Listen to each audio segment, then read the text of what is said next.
Hello everyone, this Praveer Das from Tutomator. और आज का जो टॉपिक है बेसिकली हम लोग पिछले जो ट्यूटोरियल था उसमें जो फोटोशॉप के ऊपर के 1 2 3 4 ये चारों टूल्स को हम लोगों ने देखा था।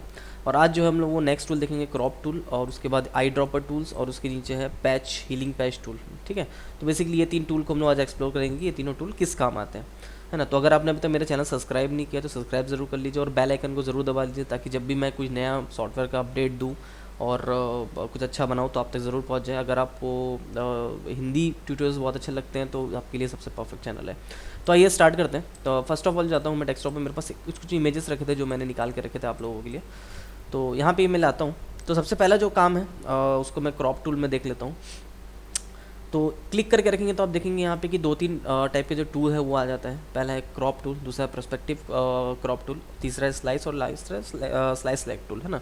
सबसे पहला क्रॉप टूल। क्रॉप जैसे कि आप सभी को पता होगा, आप मोबाइल यूज़ करते हैं तो क्रॉप बेसिकली किसी भी इमेज को जो होता है मतलब छोटा करना या फिर उसको कट करके निकालने के लिए यूज़ होता है। तो जैसे मैं क्रॉप टूल को यहाँ पे ऐसे क्लिक कर दूंगा तो यहाँ पे आप देखेंगे स्टेप का जो टूल है वो आ गया है कॉर्नर पे, और आप इससे पकड़ के स्टेप से क्रॉप कर सकते हैं ना। तो अब देखिए जितना आप क्रॉप करेंगे सिर्फ उतना इमेज रह जाएगा, बाकी वाला थोड़ा सा फेड हो गया, यानी इसको उसने इग्नोर कर दिया, है ना। सेम यहाँ से भी आप जैसा चाहे आप इसको ऐसे स्टेप से खींच खाच के अपने हिसाब से इसको एडजस्ट कर सकते हैं। आप चाहे तो थोड़ा इसको रोटेट करना चाहते हैं तो रोटेट भी कर सकते हैं अपने हिसाब से एज यू वांट। ठीक है, बट बेसिकली रोटेट तो हम लोग करते नहीं है, बट अगर आपकी रिक्वायरमेंट तो आप वो भी कर सकते हैं ना। इसको पकड़ के आप ऐसा स्लाइड भी कर सकते हैं अगर आपको लेफ्ट राइट करना है तो।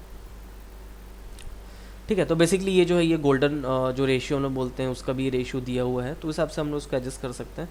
तो ये जो है ये एक अट्रैक्टिव फोटो ग्राफ जो है वो मुझे निकाल के देगा कि गोल्डन रेशियो में मेरी लड़की है ना। तो स्टेप से जैसे ही आपका क्रॉप कंप्लीट हो जाए उसके बाद आप क्लिक कर लीजिए एंटर, और जैसे आप एंटर क्लिक करेंगे यहाँ पे आप देखेंगे कि बाकी का फोटो जो है वो इग्नोर हो गया और सिर्फ रह गया बीच वाला। ठीक है, मैं एक बार के लिए अंडू कर देता हूँ। तो ये हो गया बेसिकली क्रॉप टूल, है ना। अब क्रॉप को आप दूसरे तरीके से भी कर सकते हैं। आप अगर सिलेक्शन टूल में जाएंगे वहाँ जाकर रेक्टेंगल क्लिक करेंगे और जैसे आपको सिर्फ इतना सा चाहिए तो इतना सा आप क्लिक करके भी एडिट यहाँ पे आपको मिलेगा ऑप्शन, सॉरी इमेज, हाँ इमेज के अंदर आपको मिलेगा ऑप्शन क्रॉप। देखिए इतना सा क्रॉप होके आ गया, है ना। तो क्रॉप करने के 2 तरीके हैं और दोनों में से जो चाहिए आप उसको यूज़ कर सकते हैं। ठीक है, नेक्स्ट आता हूँ मैं पर्सपेक्टिव क्रॉप टूल। तो बेसिकली पर्सपेक्टिव क्रॉप टूल के लिए मेरे पास एक अलग से एग्जांपल है ताकि उसको आपको बेटर समझ में आए। तो मेरे पास एक होम का इंटीरियर रखा हुआ है, मैं इसको देख लेता हूँ, है ना। तो यहाँ पे आप देख सकते हैं कि ये जो मेरे पास पोस्टर है, सपोज़ अगर मुझे इसको निकालना है इसमें से काट के तो मैं कैसे निकालूंगा, है ना। तो सिंपल सी बात है कि अगर मैं यहाँ पे सिलेक्शन कर भी लूँ, मान के चलिए मैं पॉलीगॉन टूल से लेता हूँ क्योंकि ये एकदम सीधा नहीं है तो रेक्टेंगल टूल से तो नहीं होगा। तो पॉलीगॉन टूल से मैंने इसको सिलेक्ट तो कर लिया, बट जैसे आप देखेंगे मैं इसको क्रॉप करूँगा तो एकदम सीधा ये क्रॉप नहीं हुआ, ये टेढ़ा है ना, क्योंकि इमेज जो है वो ऑलरेडी पर्सपेक्टिव में रखी हुई है उस वॉल के पर्सपेक्टिव में, तो वो जो है वो सीधी नहीं होगी, है ना। तो इस टाइप की कोई भी इमेज है जो पर्सपेक्टिव में रखे हुआ और उसको हमको उसका सीधा चाहिए, तब हम लोग जो ये वाला टूल है प्रोस्पेक्टिव क्रॉप टूल उसको यूज़ करते हैं ना। सपोज यहाँ पे और एक एग्जांपल मैं दे दूँ, जैसे ये खिड़की, अगर मुझे खिड़की का सिर्फ इतना से टेक्सचर चाहिए तो उसको भी मैं प्रोस्पेक्टिव क्रॉप टूल से निकाल सकता हूँ। मैं दोनों को करके दिखा देता हूँ, बेटर आपको समझ में आएगा। तो जाता हूँ मैं प्रोस्पेक्टिव क्रॉप टूल को सिलेक्ट करता हूँ। तो यहाँ पे मेरे पास मुझे 4 पॉइंट बताने हैं हमेशा जब भी किसी भी चीज़ को मेरे को प्रोस्पेक्टिवली क्रॉप करना है। पहला, दूसरा, तीसरा और ये लास्ट चौथा। ठीक है, अब आप देखेंगे कि जो क्रॉप का जो पर्सपेक्टिव है वो इसी पर्सपेक्टिव में आ गया है जिस पर्सपेक्टिव में हमारा फोटो था, और अब एंटर प्रेस करता हूँ। अब आप देखेंगे कि उसी फोटो को इसने सीधा करके दे दिया, है ना। तो बेसिकली ये जब हम लोग 3D वर्क करते हैं तब उस टाइम काम आता है, जब कभी कुछ क्लीन अप करना होता है या कुछ पुट अप करना होता है सीन में। तो उसके मैं ट्यूटोरियल फ्यूचर में बनाऊंगा, अगर उसके भी ट्यूटोरियल आपको देखना है वो थोड़ा एडवांस लेवल का है तो मेरे चैनल को सब्सक्राइब जरूर करके रखिए, क्योंकि हो सकता है कुछ दिनों में मैं वो ट्यूटोरियल दूँ। एक बार के लिए अंडू करता हूँ मैं फिर से, और अब मैं फिर से जो है खिड़की को एक बार क्रॉप करके दिखाता हूँ। सेम टूल को लेंगे हम, 4 कॉर्नर हमको उसको बताना है मैनुअली, और स्टेप से करके एंटर। अब देखें जो खिड़की टेढ़ी थी मेरे पास वो सीधी होके आ गई, है ना। तो इसके बहुत सारे एप्लीकेशन से अलग अलग जहाँ जहाँ पे आपको लगता है वहाँ पे आप एप्लीकेशन इसको कर सकते हो। तो एक बार के लिए मैं इसको बंद कर देता हूँ। अब मैं आता हूँ नेक्स्ट, इसी के नीचे है स्लाइस टूल, है ना। बेसिकली स्लाइस टूल जैसे कि इसके नाम से क्लियर है कि ये स्लाइसिंग के लिए काम आता है। अगर कोई वेबसाइट वगैरह जो बनाते हैं, कोई डेवलपर इस वीडियो को देख रहे हैं तो बेसिकली उनके बहुत ज़्यादा काम आता है, और एनिमेटर्स के भी बहुत ज़्यादा काम आता है, ऐसी कोई बात नहीं है, उनके लिए भी यूज़फुल है ये टूल। तो बेसिकली स्लाइस टूल का मतलब क्या है कि मेरे को पकड़ के इसको ड्रैग करना है, जितना भी एरिया मुझे स्लाइस चाहिए। अब यहाँ पे आप देखेंगे कि स्लाइस उसने मुझे बना के दे दिया। जो येलो वाला इलाका है, येलो वाले इलाके के अंदर का जो है उसको स्लाइस बोलते हैं, और जो बाहर के इलाका ये सब भी छोटे छोटे स्लाइस में इसने कन्वर्ट करके हमको दे दिया है ना।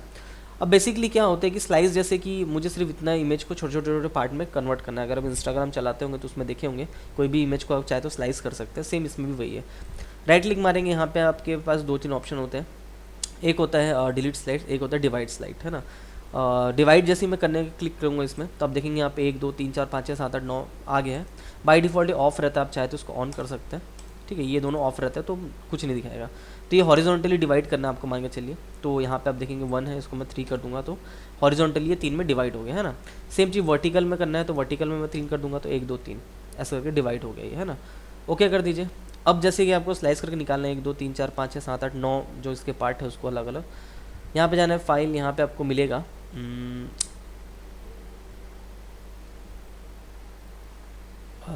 सेव एस, नहीं एक्सपोर्ट। यहाँ पे आपको मिलेगा सेव फॉर वेब, है ना, लीगेसी। तो जैसे आप इसमें क्लिक करेंगे, सबसे पहला तो आपको यहाँ पे, मैं थोड़ा जूम आउट कर लेता हूँ, जूम आउट करने के लिए ऑप्शन है मेरे पास, ठीक है। तो यहाँ बेसिकली आप देखेंगे आपको स्लाइड सेलेक्ट करना है एग्जैक्टली कि कौन सा स्लाइस जो है वो मुझे चाहिए। आप चाहे तो एक साथ बहुत सारा स्लाइस को वैसे क्लिक कर सकते हैं, तो ये पूरा का सिर्फ इतना सा पार्ट ही एक्सपोर्ट होगा, है ना।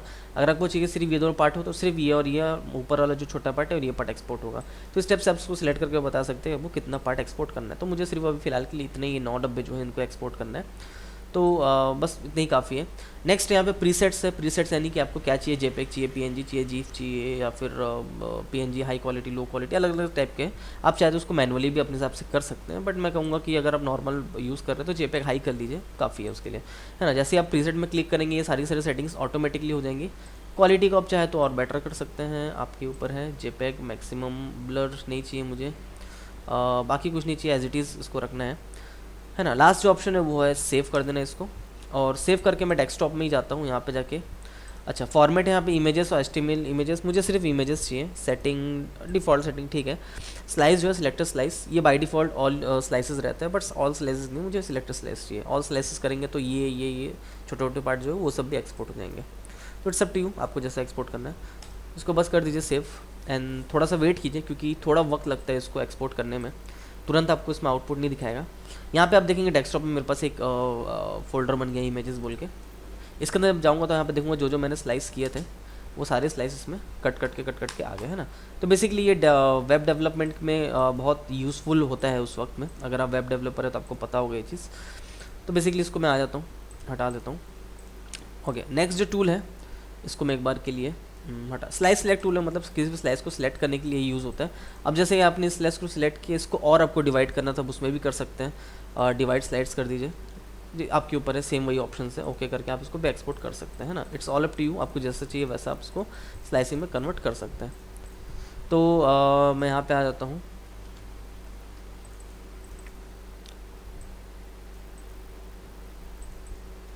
डोंट क्रॉप, है ना। तो स्लाइस अभी फिलहाल बने रहने देते हैं, और इसको अगर हटाना है तो मुझे इसको मैं एक बार के लिए बंद कर देता हूँ, don't save.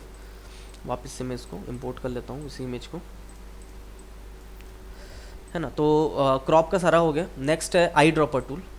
I dropper basically colour pick करने के लिए होता है। कोई भी कलर आपको पिक करना है तो आप देखिए जो भी आप कलर इसमें पिक करेंगे वो यहाँ पे कलर पैलेट में आ जाएगा और यहाँ पे आपको दिखा देगा, ठीक है। देखिए देख सकते हैं आप, जहाँ जहाँ मैं क्लिक करूँ अपने अपने हिसाब से वो कलर जो है उसको ले रहा है, ठीक है। तो बेसिकली इसी काम आता है। बाकी आप जब भी आप ब्रश वगैरह भी करते हैं तो जैसे मान चलिए मैं ब्रश टूल लिया तो ऑल दबा के भी आप कलर पिक कर सकते हैं, एक ही मतलब है। सेम है 3D material I dropper tool. तो 3D मटेरियल अभी तक हम लोग पहुँचे नहीं है तो इसको दिखा के मतलब नहीं है। नेक्स्ट है colour sampler tool. Colour sampler tool basically use होता है कलर कंपैरिजंस में। तो जैसे मैंने इसको क्लिक कर लिया तो यहाँ पे आप देखेंगे कि कलर सैम्पल यहाँ पे दिखा दिया #1, मतलब जो भी कलर मैंने सेलेक्ट किया, #2, #3, #4, #5, #6। इस टाइप से आप 10 कलर जो है इसमें पिकअप कर सकते हैं। 10 से ऊपर कलर यहाँ पे पिकअप नहीं होगा, है ना। अब ये बेसिकली कंपैरिजंस के लिए होता है, या फिर हम लोग जब कलर पैलेट बनाते हैं हमको पता है कि बाद में ये वाला कलर हमको वापस से यूज़ होगा, तो इस कलर का जो RGB वैल्यू है वो हम लोग वापस से जो है क्लिक करके ले सकते हैं, ठीक है। अब जैसे मेरे को ये वाला कलर वापस से चाहिए तो यहाँ पे जाके मैं पुटअप कर दूंगा इसका वैल्यू, और जैसे थर्ड वाला चाहिए तो 201 139, तो यहाँ पे मैं पुटअप कर दूंगा RGB में 201 139, और नेक्स्ट जो है 116। तो वही वाला कलर जो था मेरा जो सैम्पल किया हो तो वो वाला कलर मुझे वापस से मिल जाएगा। तो बेसिकली डिजिटल पेंटिंग या फिर मैट पेंटिंग में जब हम लोग करते हैं तो हमको यूज़फुल हो जाते हैं। और आप देखेंगे कि यहाँ पे 1 2 3 यहाँ पे दिखा देगा कि एग्जैक्टली मैंने सैम्पल जो है वो कलर कहाँ से लिया था। ये पहला वाला है, ये दूसरा है, ये तीसरा है। इस स्टेप से बहुत सारे सैंपल्स जहाँ जहाँ से मैंने लिए उठाए हैं वो सारा सैंपल मेरे को यहाँ पे दिखा देता है ना। तो बेसिकली इसका यही काम है। नेक्स्ट है रूलर टूल। ये बेसिकली नापने के काम आता है। आप जैसे इसको क्लिक करेंगे आप यहाँ पे देखेंगे कि इसका वैल्यू बता दिया, एक्स का वैल्यू क्या है, वाई का वैल्यू क्या है। यानी ये एक्स है, ये वाई है। विथ इसका कितना है, मतलब यहाँ से लेके यहाँ तक, क्योंकि ये स्टार्ट पॉइंट है, यहाँ से खींचूंगा तो ये एंड पॉइंट है। इन दोनों के बीच का डिफरेंस क्या है वो दिखा देगा। हाइट मतलब यहाँ से लेके यहाँ तक का हाइट क्या है, ठीक है। ये एंगल है, 75 डिग्री के एंगल पे ये घुमा हुआ है। और A1 L1 L2 मुझे इसके बारे में नहीं पता है, सॉरी फॉर दैट, बट ये बहुत ज़्यादा यूज़फुल नहीं है हमारे, तो कभी यूज़ आया नहीं, मुझे याद नहीं है।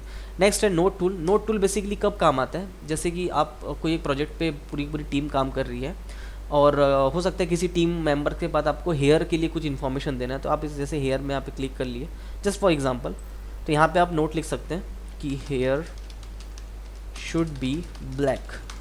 तो जब भी अगला वाला इसको क्लिक करेगा तो यहाँ पे उसको जो है इसके बारे में जो इंस्ट्रक्शन है वो उसको मिल जाएंगे, हेयर शुड बी ब्लैक, तो अगला वाला उसको समझ पाएगा, है ना।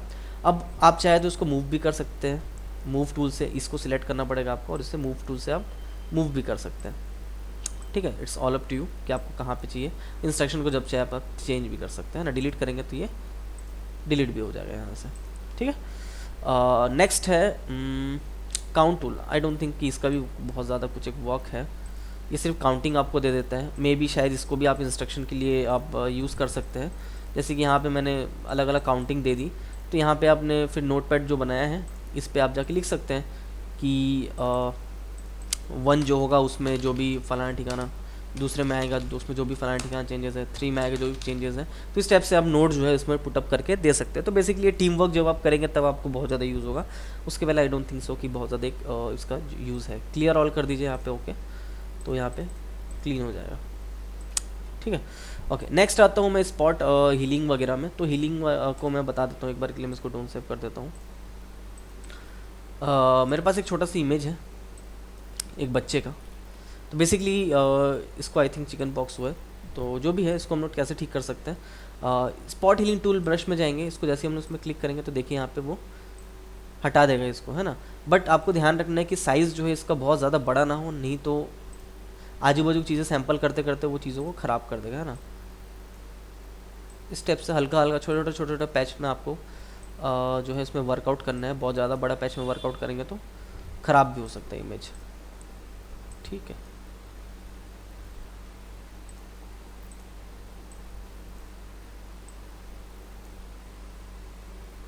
तो इस टाइप से इसको ठीक कर सकते हैं ना, बट यहाँ पे देखेंगे पैची पैची हो गया, तो इसको भी हम लोग ठीक कर सकते हैं। नेक्स्ट आता हूँ मैं हीलिंग ब्रश टूल। तो बेसिकली ये जो है सैंपल मेरे को यहाँ से पुटअप करना पड़ेगा इसमें, आप देख सकते हैं। टेक्सचर जो है ये एज इट इज़ उसमें रखने का काम आता है। तो ऐसा नहीं है कि सिर्फ एक टूल को यूज़ करके हम लोग क्लीन अप कर सकते हैं, बहुत सारे टूल्स अलग अलग को यूज़ करके हमको क्लीन अप करना पड़ता है। जैसे आँख का ये वाला इलाका है, ये इलाका और ये इलाका ऑलमोस्ट सेम है, तो यहाँ से मैं सैंपल आउट करूँगा ऑल्ट प्रेस करके और यहाँ जाके पुटअप कर दूँगा, तो ये ठीक होगा, है ना। तो इस टाइप से अलग अलग टूल्स को अलग अलग जगह पे यूज़ किया जाता है ताकि रिज़ल्ट जो है वो बेटर हम लोग को मिल सके, ठीक है। अब देख रहे हैं काफ़ी हद तक वो क्लीन हो गया।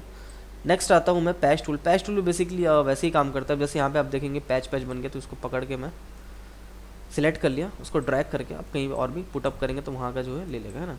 तो ये ऑलमोस्ट सेम टू सेम काम करता है, पर वही है कि बहुत बड़े एरिया में एक साथ आप करेंगे तो एरिया जो है वो ख़राब हो जाएगा,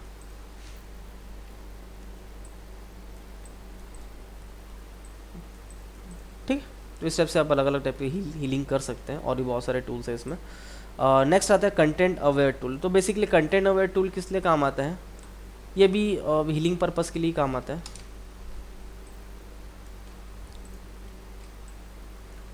कंटेंट अवेयर को भी रहने देते हैं, बहुत ज़्यादा इसका यूज़फुल है नहीं, क्योंकि कभी कभी ये हाँ। नेक्स्ट में आते हैं हम लोग रेड आई टूल, है ना। तो रेड आई टूल क्या है इसको भी हम लोग देख लेते हैं। रेड आई बेसिकली तब आता है जब हम लोग DSLR से या फिर किसी भी कैमरा से फ़ोटो खींच रहे हैं और लाइट जो है वो प्रॉपर तरीके से नहीं मिल पाती है कैमरा को, तब जो है वो लाइट मतलब रेड उसको कर देता है वो, है ना।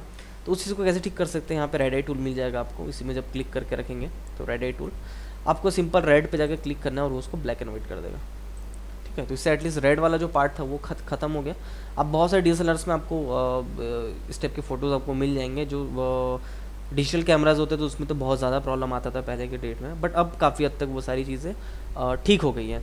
तो बेसिकली ये जो था ये 3 टूल्स पे हम लोगों का अभी का ट्यूटोरियल था। क्रॉप टूल्स, सॉरी हाँ, क्रॉप टूल्स, और यहाँ पे जो मेरे पास था क्या था, आई ड्रॉपर टूल, और यहाँ पे स्पॉट हीलिंग और रेड आई टूल, है ना। तो बेसिकली ये 3 टूल को हम लोगों ने इस ट्यूटोरियल में देखा। नेक्स्ट ट्यूटोरियल में हम लोग जो आगे का पार्ट है यानी ब्रश को पूरा एक्सप्लोर करेंगे।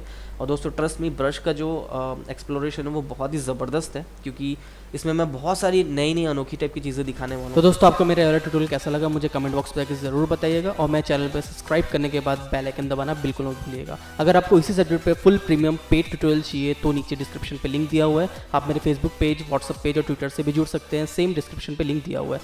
सो तब तक के लिए दिस प्रवीदास साइनिंग ऑफ।